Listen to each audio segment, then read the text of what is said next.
Assalamualaikum warahmatullahi wabarakatuh. Perkenalkan, nama saya Anggi Irawan dengan NIM 11910623195. Nah, di sini saya akan menjelaskan mengenai kewajiban menuntut ilmu. Setiap manusia dilahirkan tanpa adanya ilmu. Oleh karena itu, setiap orang tua berkewajiban untuk mendidik dan memberikan ilmu pengetahuan kepada anaknya. Karena manusia dilahirkan tanpa adanya ilmu, Allah memerintahkan kepada semua manusia, terutama umat muslim, untuk belajar dan menuntut ilmu sebagai bekal untuk kehidupannya.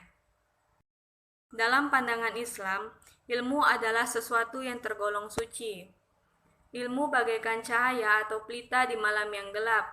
Seseorang tidak dapat berjalan dengan benar tanpa adanya cahaya atau pelita.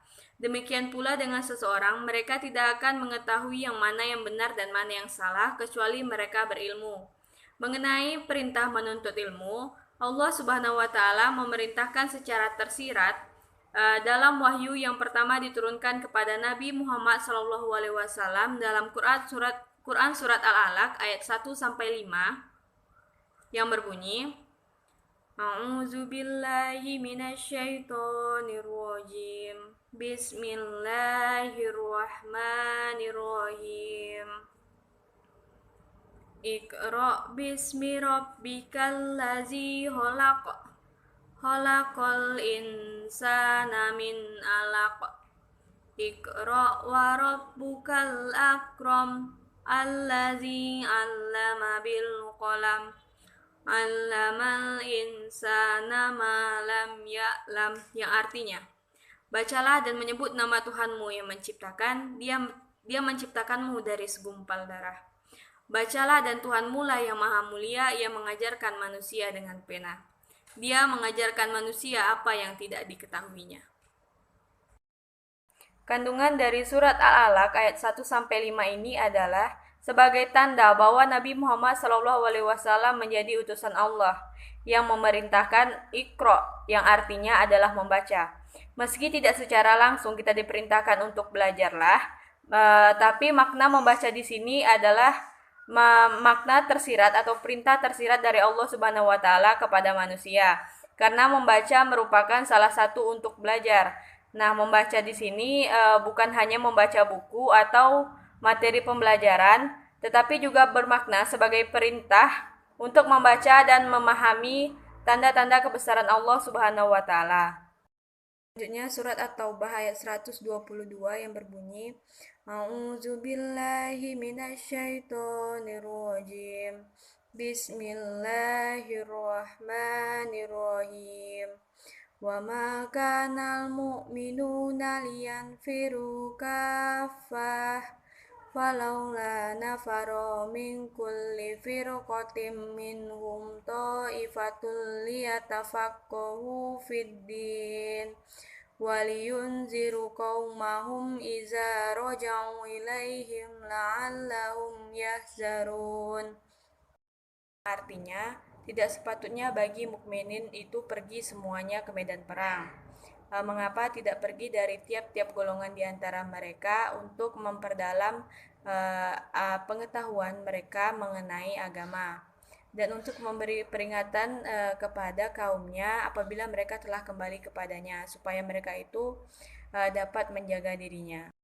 Kandungan dari surat At-Taubah ayat 122 ini, yang pertama adalah ayat ini menunjukkan pentingnya menuntut ilmu, dan yang kedua, harus ada segolongan umat yang menuntut ilmu walaupun itu dalam keadaan perang.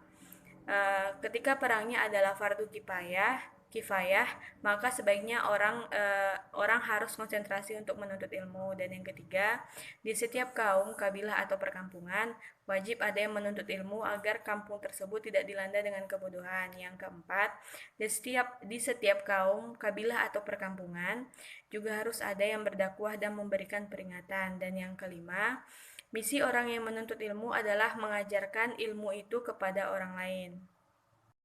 Selanjutnya surat yang ketiga, yaitu surat An-Nahl ayat 43 dan 44 yang berbunyi, A'udzu billahi minasyaitonir rajim. Bismillahirrahmanirrahim.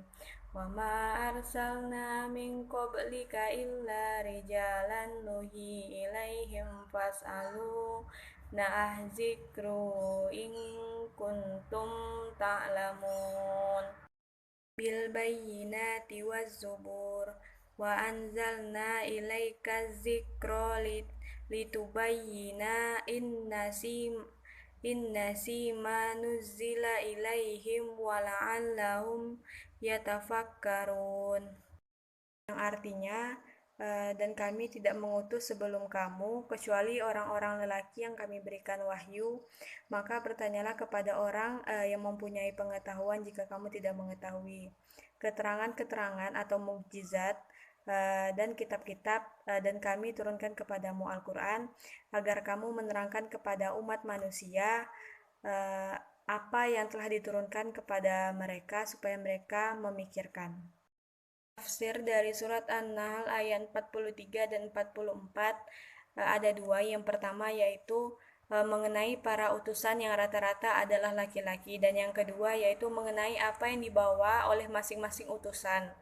Dan Allah mengatakan bahwa Dia tidak mengutus seorang rasul pun sebelum Nabi Muhammad SAW kecuali manusia yang diberikan wahyu.